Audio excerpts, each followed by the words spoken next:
Welcome to the Chamber Spotlight, a talk show podcast brought to you by the Pembroke Chamber of Commerce in association with the local scene. We'll be recording on a regular basis, and we'll cover many topics that span local businesses, local elections, local town governance, and a citizens' academy. I'm your host, Fraser Townley, and today I'm sitting down with Bob Demarzo and Julia Nee from the library and the Library Foundation. Is that correct? That's correct. Excellent. Hello, thanks for having us. It's my pleasure. So guys, before we get into our conversation, I just want to cut to, I was at the town hall earlier today, and Andy's reading some of the town news and some headlines. So we're going to cut to her, and then we'll get back to you guys, okay? So today is August the 25th, and I'm at town hall with Andy Cesarini. Cesarini. Yes. Hi, Andy. So you've got some town news for us. I absolutely do. So to continue on from last week, the road construction projects. So Oak Street is complete, and Pleasant Street only waits for a date for top coating and line stripping. So we're getting to the end of that project. The Oldham Street water main replacement is ongoing. There is more information about this project and related daily activities on the town website. West Elm Street water main replacement will begin at the conclusion of the Oldham Street project. And segueing into outside of road construction, some upcoming public meetings. Our Zoning Board of Appeals tomorrow, Tuesday, August 26th at 7 p.m. in the Veterans Hall, which is located the first floor of Town Hall. They will hear a special permit and variance requests. The Affordable Housing Committee is going to be meeting Wednesday, August 27th at 6 p.m. at the Community Center. And they will be providing an update on the affordable housing projects on Plain Street and Matakeesis Street, as well as beginning discussions on the Affordable Housing Trust creation. Our town beaches, lifeguards will be on duty through Monday, September 1st, and then leaving the beaches as summer comes to a close, sadly. Beaches will remain open, but residents are reminded that swimming is at your own risk when lifeguards are not present. School starts this Wednesday, August 27th, and the days are getting shorter. Please, we remind all the residents, everybody that commutes through Pembroke, their morning commute will be affected by the school buses on the first day. So please yield to all school buses. Please drive slowly, stop and wait for the buses when the flashing lights come on, and wait for children on sidewalks as they get picked up and dropped off. The Recreation Department has all kinds of events coming up available for registration, including community pickleball, line dancing, after-school programs, and STEM bricks for kids. And the senior services available for registration include chair yoga, daily community dining, square dancing, knitting, cribbage, and a variety of support groups. And we have 6 different household hazardous waste days that have been made available for Pembroke residents, and those days are posted on the town website. This service is offered free of charge for Pembroke residents, and registration to attend is required. Talking in the town website, we are actually undergoing a full migration, and we will update in the fall. So the town website is going to be changing pretty soon to bring us up to current times. We're a little behind on the times on the website. So that's everything going on this week in Pembroke. That's terrific, Andy. Thank you very much. Yeah. We'll perhaps see you next week. Yeah. So that was Andy. Hope you enjoyed that segment. And back to the conversation with Bob and Julia. So we're going to talk all things library today. Julia, why don't you start? You're relatively new. You're the library director. Is that correct? Yes, I am the relatively new library director. I started at Pembroke back in October of 2024, so less than a year now. Uh-huh. And I've been really so happy with the community and with the library as I've gotten settled in. And I'm looking forward to this project with the foundation that we're working on, an expansion to our children's room. Uh-huh. So tell me a little bit about, you said it's less than a year. Yes. You rolled your eyes. What was that about? It's felt like more than a year because everything at the library just happens so fast. We have so many different people that come in every day on a week-to-week basis. We're doing so many different programs and activities. We're answering so many different questions and helping people with all their tech needs or research needs. So it feels like it's been more than a year. It feels like I've been there forever. But it's been less than a year. So tell me a little bit about the programs that you just mentioned. What kind of programs do you have? Yes. So we just finished our summer reading program. That's kind of one of the staples of a public library. It's to encourage reading over the summer for kids and for teens, and then also for their grown-ups, because grown-ups reading is a great way for adults in kids' life to model reading and to model a love of reading. So this summer, we do a read and bead program for kids where they basically get beads and build up a necklace or a bracelet or a keychain over the course of the summer. And each bead represents a different amount of time. So there's some really fancy, intricate beads that are like your 4-hour beads. And then there are your basic, just colorful ones for 15 minutes. So no matter how much you're reading, you're still making something that's a really cool way to represent all of your books. What do the adults get to build? So the grown-ups count by books instead of by hours. And we actually had prizes this summer for them. We did some prize drawings for gift cards to local businesses in the town. So it was ice cream to Dairy Twist. That one was always popular. We had a gift card to that blooming place for all the gardeners. And then the grand prize, we had Kindles, so people could read at home on their devices. Terrific. And were there many Kindles or just one grand prize? I believe there were 2 grand prize winners. Okay. They should have been contacted, I think, actually this morning. So we can't name the names? Can't name the names yet. They were being drawn. Friday, end of the day, was the last time people could log. But that's great. That's really appropriate for the summer. Reading, having ice cream, and flowers. Yes. Terrific. And throughout the course of the summer, we also had a ton of programs in the library. So we do weekly story times for kids every Monday and Tuesday. We saw averaging about 50 families and kids for each story time. Each story time? Each story time. That's about terrific. 50, if not more. So when you say 50 families, just, sorry to interrupt you.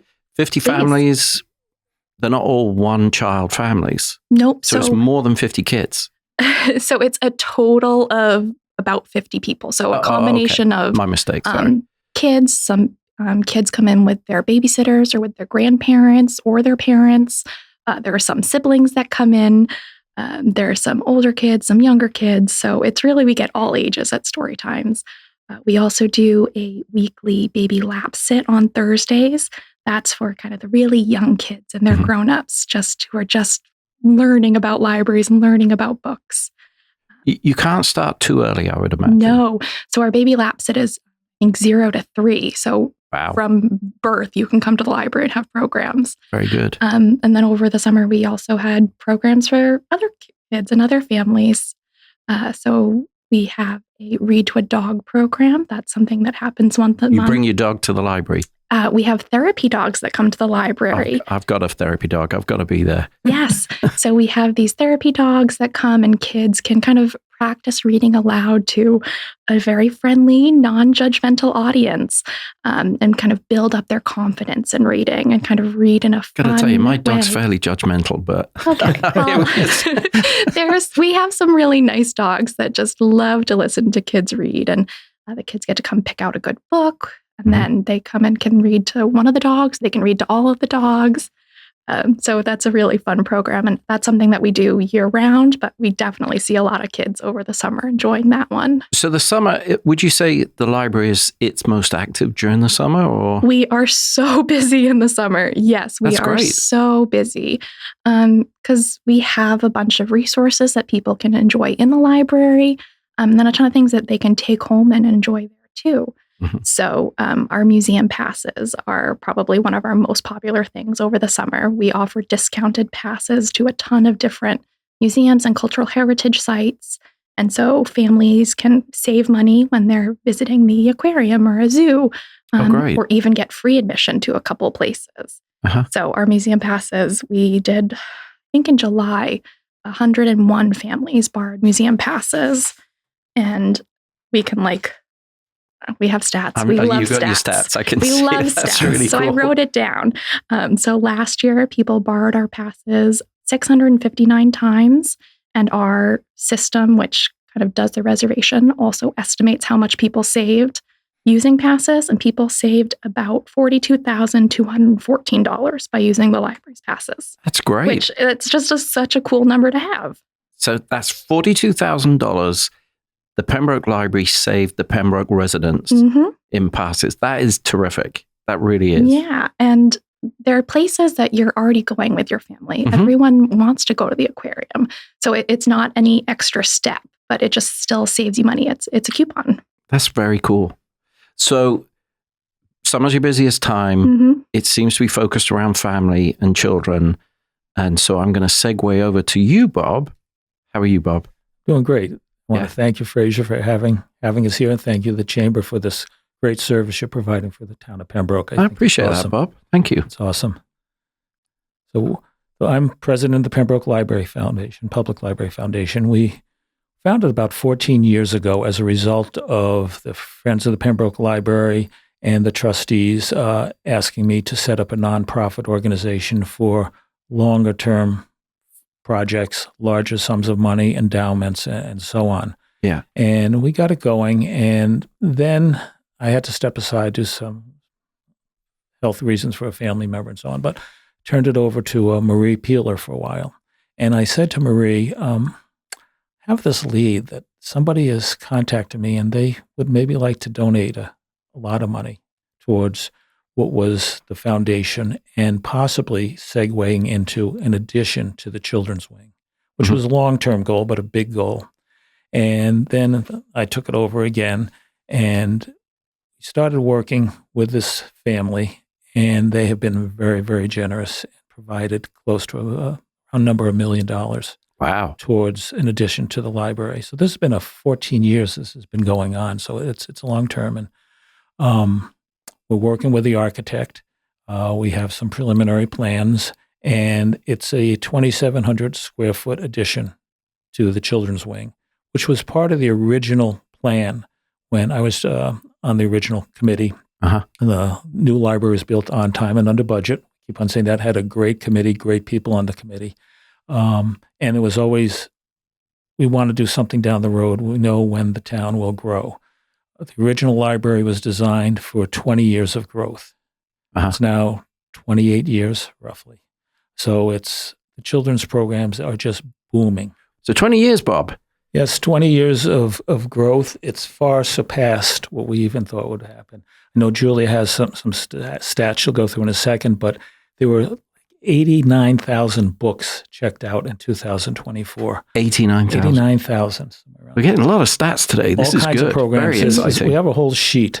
It's amazing. But really kept the foundation going was the need for the young kids, for the children, for the learning, and how important it is. And one of the things we say is today's readers are tomorrow's leaders. And getting the children to start early. I would be going into the library on a Monday or Tuesday morning, and as I'm going in, it's right about when story time is starting, and I just get almost filled with tears. I'm exaggerating a little bit, but seeing the parents and the grandparents and the aunts and the uncles and the babysitters bringing these children in and seeing them sitting there and listening and participating, or seeing them walking out with books in their arms. And you know that it's working and how important it is. I know why you feel that way, Bob. It's enchanting, and it's almost like a reward for all of the hard work you put in for the last 14 years. And so there's no harm being emotional about that. That's actually that's the town giving back to you. So you got some stats for us, Julia. Sorry, Bob, cut you off. So just talking about the 20 years of growth, we do have this wonderful, adorable little storytime corner in the kids' room, and we have outgrown that by so much. So last year we had 18,862 attendees to library programs. And so that was our story times, our book clubs, the craft events, scavenger hunts, lectures, yoga, so much more. And that's like a 50% increase in program attendance in the last 5 years, and a 330% increase in attendance in the last 10 years. That's amazing. So we are able to do so much with the space that we currently have. We've had to move story time out of the kids' room. It's now over in our big meeting room space, but that wasn't designed for kids. And if we have the kids events over there, then we can't have some of the adult events in there, or we can't accommodate community requests to use our space, which we certainly have a lot of clubs and groups and other individuals that are looking for a community space. So this isn't a want. One of the things we're going to talk about is the foundation and the potential or the need or the want or the need, not the want, the need for the addition. Because what I'm getting is this isn't trivial. This isn't something that, oh yeah, wouldn't it be nice? This is a need. The library needs this expansion. Yes, we are running out of room. Right. But before I get onto that, I do have to ask, because we've already had the Historic Society come on, and they talk about saving buildings that are 300 years old and getting involved in the design of the new buildings. But building codes suggest that they can only influence for 25 years, and yet they're trying to save 300-year-old buildings. What's your ambition? Forget the money raise and the needs and what have you, but what would be your hope for this new? I mean, 20 years is a short time frame. Would you expect it to last longer than that? Oh, without a doubt. We're doing other things besides the addition and looking at the whole building. Right. For example, the young adult room, if you can picture that, and the trustee room is next to it. Yep. We're going to break down part of the wall between the trustee room and the young adult and make the trustee room a larger young adult room, because there is need for young adults. Mm-hmm. Where are the trustees going to go, Bob? Well, good question. In the new wing, there will be a room that will be for, call it the trustees room, and a meeting room. It'll be slightly larger than the existing room. Yeah. And there'll be a storage room as well for all the tables and chairs and things that are going to come out of the new children's wing over there. The children's wing will have somewhat of a dedicated story hour on the wall. There'll be a large screen TV. There'll be plenty of tables and chairs that are movable. There'll be a sound system. And depending on how much money we raise, we're going to do more with, maybe some lighting. And then the trustee room, we really wanted to make it a local history room. Okay. And I led everybody down this road. We thought we could use community preservation money. Right. But we can't. The people at the state level, their advisors say you can't use community preservation money to construct. And it says preservation of documents. Right. The history people wanted a place to store all kinds of things floating around town. So that won't happen. Maybe we can accommodate it somewhat. So there'll be I get where you're coming from, though. It's not preservation, it's creation, but at the same time, you're preserving. We're preserving. How history. do we preserve something? How do we preserve these books and documents and so on without building something around it? I think it's a very good point. But it's government. But anyway, but we're thrilled with where we're at this point, working with the architect. We're going to the second stage of design, where we think we'll be close to what we need. We'll be starting a fundraiser in a few weeks, hopefully. During the summer, it's tough. And we're waiting for numbers that we think have a good grasp on of what it's going to cost to build. And then we'll have additions to that through the bidding process if we have enough money, whether we want something extra then down the road. Let me know how the Chamber can help in promoting and supporting what you're doing. I can write a check. Yeah, all right, Bob. I will say, and this is a little bit of promotion, is we are going to be running a Taste of Pembroke event next year. And we had a board meeting and we discussed who would be the recipient of the proceeds. And we'd already earmarked the library as being one of them. Thank you. So it's not big money, but it's a donation or it's a contribution that we would like to make to the library. So if I may do a plug at this point, sure. Anybody that wants to donate towards this cause or join what we're accomplishing is the Pembroke, write a check to the Pembroke Public Library Foundation. Very simple. Post Office Box 1111 Pembroke. Okay. It'll get to us. All right. Well, we'll remind everybody of that at the end of the show, which is the right place to do it. But thanks for that, Bob. So, but the stats you've just given us, Julia, I mean, I don't know how you would fail to raise the money. And I mean, you're serving so many people and so many children. So many people. The library serves everyone in the community from birth to the end of their life in Pembroke. And I don't think there's many other spots in town that help and are a refuge for so many people of all ages, of all backgrounds. They all come in with different needs and different interests, and we're able to accommodate that variety. So it's pretty cool, like Bob was saying, seeing the little kids coming in with their grandparents for story time and seeing the teens come in after school to work on their homework. Yeah. So I was actually going to say, I know also the New England Village use the library. The Council of Aging must use the library for certain events. Is that true or false? Yeah, we've got actually a partnership coming up with them in the fall. I did not know that. How about that? I segued right into that. Yeah, well, we do a couple different ones with them throughout the year. So we do a homebound delivery program with the Council on Aging where we can bring materials to people that can't make it into the library. Council on Aging does deliveries around town for people, and we're able to kind of tie in with that program. Books on wheels. Yeah, a little bit. We don't have the little trendy vans or buses or bicycles even that some libraries have, but the Council on Aging is really great to work with for that. We also do the Bootacular in the fall. That's kind of one of our big programs with the Council on Aging. It's a Halloween program where kids and families visit both of us, and we have different activities and challenges for them. It's a lot of fun. And then later this fall, we'll be doing an art program with the Council on Aging where it'll be a 2-session art for your mind. So art appreciation and art analysis program. So we're looking forward to that. Terrific. A couple other things that we will be doing for the project as far as needs. The 2 alcoves by the front entrance, one of them will be framed in and made a little larger, the one closest to the meeting room. Yeah. And the other one near Julia's office will be just framed in. And there'll be 2 quiet study rooms where people can come in and just even have more silence, tutoring. We hope to be able to, people say we want to be able to tutor people, but we need more privacy or quiet. Yeah. The larger one will also be a podcast area where people can do podcasting.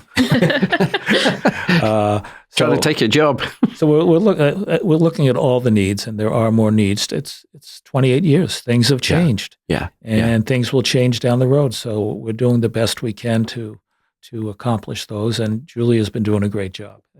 We're really, I think, with the architect, thank you, Bob, trying to make everything as flexible as possible. We don't want to make any spaces that we won't be able to change or adjust in 10 or 20 years when the needs change. So everything ideally will be future-proof. Yeah. So we're looking forward to that. And we're also, Bob didn't mention this, but the part about the architects I'm happiest with is we're actually working with the architects that did the initial building. So this expansion is going to be like tie in perfectly. Hopefully, once it's done, you'll look at it and never notice that it wasn't always there. So where is the actual addition punching out? Is it going to the back, the left, or the right? Back left towards the community center. Okay. So facing it to the back, right behind the children's room, there'll be an archway into the addition. So it's part of the children's wing where all the books are and so on. So from Center Street, you may not notice the addition. No. Correct. Right. It's only once you're in there, you're going to be fully aware of that. And we're going to dedicate it. We've already talked to the selectmen and the trustees that room will be dedicated to the people that have donated a large amount of money, our benefactors. Great. And we just are not saying the name because we don't want anybody else trying to get money out of them before we can do what we need. Okay. And they want their privacy at this point, but it is a local family. Yeah. Okay. Long-term local family. Great. A Pembroke family? Pembroke, yes. That's terrific. Yeah. That's amazing. Well, whoever they are, thank you so much for your contribution because I know how important the library is, and I'm hearing that it's actually surpassed what I imagined. The numbers that you've given are quite extraordinary, to be perfectly frank with you. So look, we're almost at time, but I want to give the pair of you an opportunity. I see you looking at your notes, Julia. Was there any other stats that you wanted to share? I'm trying to think if I missed anything. I think... Give me your notes. Let me have a look. Okay, flip through really quickly. So What haven't just you said? the top part there, talking about our programs. I don't know how else I can put into scale. Tell us about the value of the library. That's a great stat. Okay, yeah, that is a good stat. So this was one that I shared actually at another Chamber of Commerce event back in this winter time, I think. Mm-hmm. So the library collects a lot of stats about our usage. And there's this calculator you can use where you plug in how many books were checked out, how many movies were checked out, and it analyzes how much people saved. So looking back at FY24 using that calculator, we can value that library use was worth about $2.5 million. Amazing. So that's what people basically saved. But you can also use that number to get a return on investment number.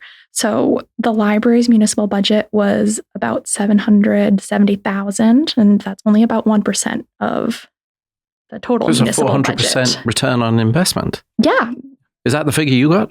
319. Oh, come on. I didn't give you. I gave you the nice down for the number and the up for the. I gave you the nice numbers. So about a 319% return on investment. So put another way, for every $1 Pembroke invests in the library, residents receive $3.19 back in services that do not cost any additional money. Do you know any other department within the town that returns 319% ROI? I mean, no. I don't think so. I don't think so. No, everything's at cost without maybe the community center. Let's not. But our programs are free. I'm sure there are other departments visiting the library, it's free. You don't have to pay anything to use our space. You don't have to pay anything to use our resources. That's kind of the hallmark or the important part of the library. Like, we can't charge people money. I've just looked at this page 2 of your notes. Oh, what's this Netflix subscription? Talk about that. Ooh, so I think that was our audiobooks and ebooks. So when people think of libraries, they often think of physical materials, which we certainly have a lot of. We have about 78,000 books and other in-person materials at the library. But we also give access to digital materials. So books, movies, music, TV shows, comics. These are things that you can download or stream with your library card for free. And so you can save money on things like your Audible subscription or your Netflix subscription. So I do have an Audible subscription. I do have a Netflix subscription. Are you telling me I can download on the library's Netflix account if I have a library card? Oh, okay. So the Netflix is a comparable, just an easier way for sometimes people to understand what the library's services are, because if I say, oh, we have Libby or oh, we have Hoopla, you might not know what those are. Those are the library's platforms for downloading materials. Okay. But if I say Netflix, you know that Netflix is a huge collection of tons of movies that you can swipe through and see almost anything you want. Yeah. And then you can check it out and watch it on your phone, on your... So let's move away from Netflix, because that's confusing. But you did mention Audible as well. Was that another example, or? Yes, so that's another example. So you have to pay for Audible each month. You have to pay for different items. Yeah.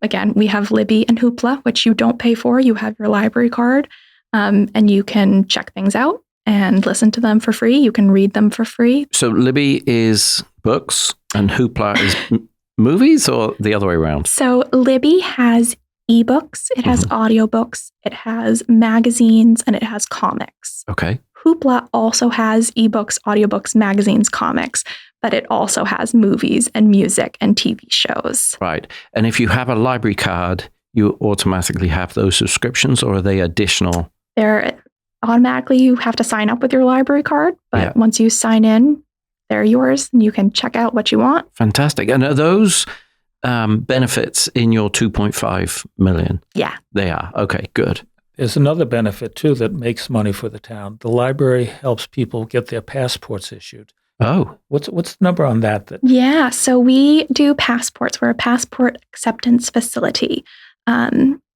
Gosh, I don't actually have that number written down, but I think we did 197 passports in January. So 1 month, we did about 200 passports.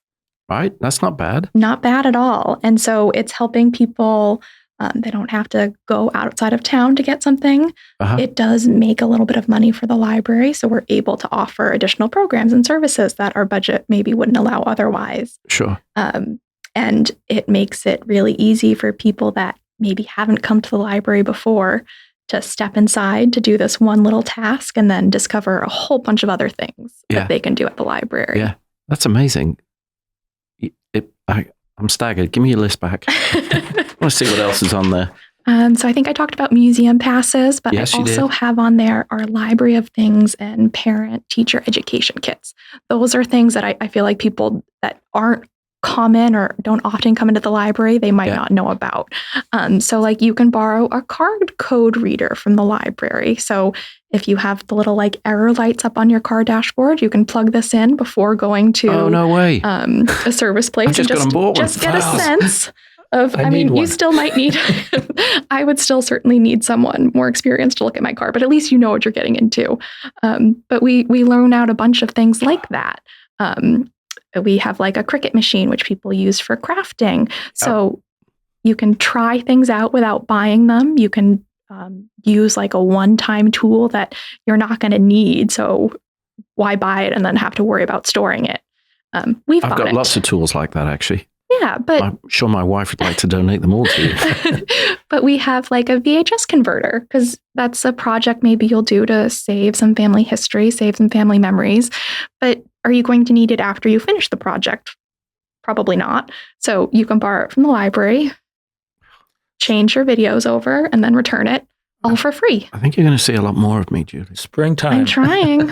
At springtime, they take large packages of vegetable seeds and break them down into smaller packages. So you can go there and grab some zucchini seeds, some squash seeds, some lettuce seeds. So you don't have to buy a whole $3 package because you only need 5 seeds. Yeah. They're there. It's our seed library. We do a seed library all spring and summer. That's so cool. So you can check out, you don't have to bring them back, but check out seeds for vegetables or flowers or herbs and stuff. So there's just some unique things at the library. And do you create some kind of give back? So, I mean, if I, for instance, came and got 5 seeds, pumpkin seeds, and I grew 10 pumpkins with those 5 seeds, I give you 5 seeds back the following season. Yes, we do accept seeds. Okay. So we do kind of get a little bit of that turnaround. Good. We accept seed donations and then we give out those seeds as well. You're definitely going to see a lot more of me. So is that your list? I said Library of Things, parent-teacher education kits. Right. I just want to end on those. We have different STEM or sensory kits or just ways for you to bring tools to help your kids learn new skills or practice skills that they've already learned in the classroom in a fun or entertaining way. So we have like coding robots. So that's a really great first exposure to kids for coding. But it's fun because it's still you're playing with this little robot. Yeah. So we've got a ton of fun things like that in our parent-teacher education kit section. Fantastic. Which again, I feel like sometimes people don't know all the cool things we've got there. If they didn't before this podcast, they will do now. I hope so. Yeah. So there's so many great things going on. Yeah. And this edition is going to be a huge success and a great addition for our community, as the library was when it was originally built. But I hate to say this, we need more money. We need some more donations, but a huge portion of this library is being built without public funds. Without public funds, without even going out to everybody on the street at this point. But this is the point, so we can put more things into it, do certain things. We need more donations. Yeah. So as I said, if I can do it one more time, Post Office Box 1111 Pembroke, the Pembroke Library Foundation. Send a check in any level. We're a 503c nonprofit organization, and we'd appreciate any help we can get. Yeah, I think it's a terrific cause. I've learned a lot today.